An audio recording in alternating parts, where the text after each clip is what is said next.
అది 18వ శతాబ్దపు భారతదేశం. బ్రిటిష్ సామ్రాజ్యం విస్తరిస్తున్న రోజులవి. ఎన్నో సామ్రాజ్యాలను సైతం ఓడించిన రాజులు కూడా బ్రిటిష్ వారిని ఓడించలేక వారికి తలవంచాల్సిన పరిస్థితి. బ్రిటిష్ శక్తి విస్తరిస్తోంది. ఎవరూ కూడా ఎదురు తిరగలేని పరిస్థితి. అలాంటి సమయంలో ఒక రాజు బ్రిటిష్ వారికి ఎదురు తిరిగాడు. అతని పేరే టిప్పు సుల్తాన్. అతని తిరుగుబాటు బ్రిటిష్ వాళ్ళకి కంటి మీద కొనుకు లేకుండా చేసింది. తన సామ్రాజ్యంలోని ప్రజలు అతనిని రక్షకుడిగా పిలుస్తారు. కానీ శత్రువులకు మాత్రం అతనొక పీడకల. ఇది అతని కథ, ఒక మైసూరు సింహం కథ. టిప్పు సుల్తాన్ 1751వ సంవత్సరంలో బెంగళూరుకి సమీపంలో ఉన్న దేవనహల్లి అనే గ్రామంలో జన్మించాడు.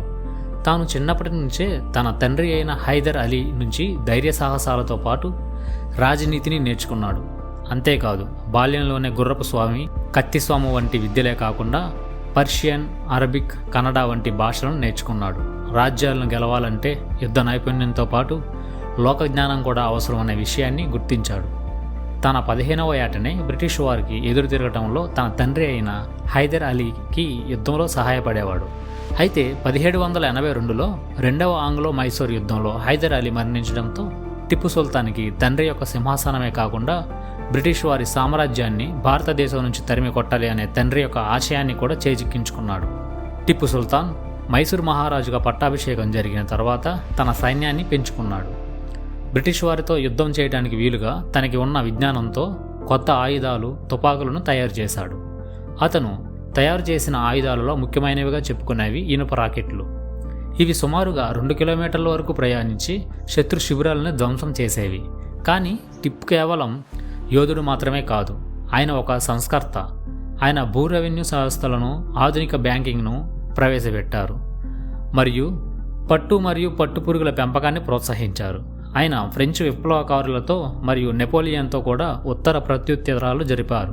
టిప్పు సుల్తాన్ బ్రిటిష్ వారికి వ్యతిరేకంగా 4 భయంకరమైన యుద్ధాలు చేశాడు. బ్రిటిష్ ప్రభుత్వానికి టిప్పు సుల్తాన్ని ఎదురించడం కష్టతరహంగా మారింది. అయితే 3వ ఆంగ్లో బ్రిటిష్ యుద్ధంలో బ్రిటిష్ వాళ్ళు మరాఠీలు మరియు హైదరాబాద్ నిజాంతో పొత్తు పెట్టుకుని టిప్పు సుల్తాన్ని యుద్ధంలో ఓడించారు. తన సొంత దేశంలోనే తనకు వ్యతిరేకంగా పోరాటం జరగడాన్ని టిప్పు సుల్తాన్ సహించలేకపోయాడు.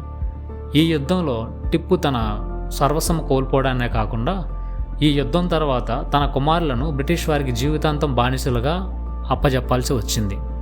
ఎవరి మీద అయితే తనకు ఊహ తెలిసిన దగ్గర నుంచి తిరుగుబడుతున్నాడో వారికే తన కుమారులను బందీలుగా పంపించడం అనేది టిప్పుని మానసికంగా కృంగదీసింది. కానీ టిప్పు సుల్తాన్ ఏమాత్రం వెనుకడుగు వేయలేదు.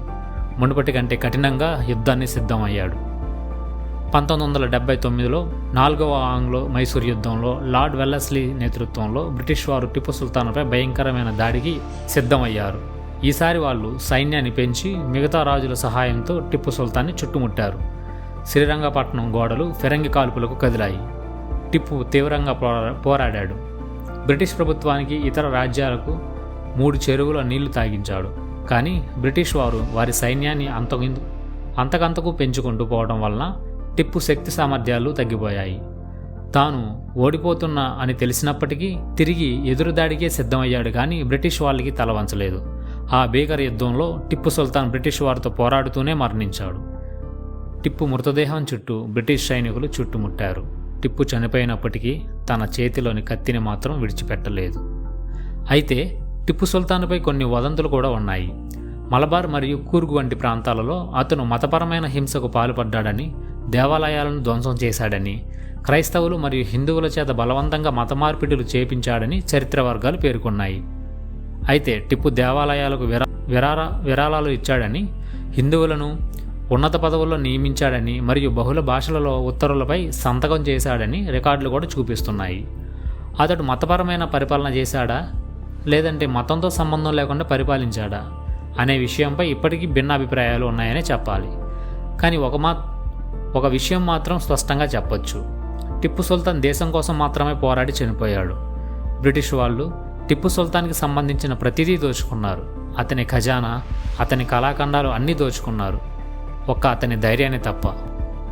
మీకు ఇంకా ఇలాంటి ఇంట్రెస్ట్ విషయాలు తెలియాలి అంటే మన ఛానల్ని సబ్స్క్రైబ్ చేసుకోండి. Thank you.